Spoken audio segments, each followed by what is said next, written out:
তো আসিয়া ছিলেন খুবই রূপবতী ও একজন সাধক নারী। ফেরাউন মূলত তার রূপ লাবণ্য দেখেই আসিয়াকে বিবাহ করেন।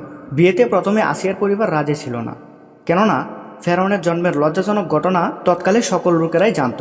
কেননা ফেরাউনের বাবা তার আপন বোনের সাথে অবৈধ সম্পর্ক গড়ে তোলেন। এক পর্যায়ে এই অবৈধ সম্পর্কের ফসল হিসাবে ফেরাউন নামক এক নিকৃষ্ট লোকের জন্ম হয়। এই ঘটনা তৎকালীন সময় সবার মুখে মুখে ছিল। এজন্য আসিয়ার পরিবার ফেরাউনের কাছে তাদের আদরের কন্যার বিবাহ দিতে রাজি ছিল না। অবশেষে বাধ্য হয়ে আসিয়াকে ফেরাউনের কাছে বিবাহ দেন।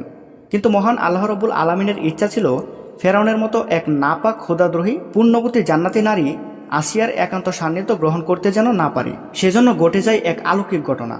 ফেরাউন বিবাহের পর যখন সে তার খাস কামরায় প্রবেশ করে, যখনই আসিয়ার প্রতি মনস্থ করে, তখনই সে সাথে সাথে একেবারে নপিংসক হয়ে যায়। কিন্তু ফেরাউনের তার অন্যান্য দাসী ও স্ত্রীদের সাথে সহবাস করতে কোনো ধরনের কোনো অসুবিধা হতো না। কিন্তু হযরত আসিয়ার ক্ষেত্রে এর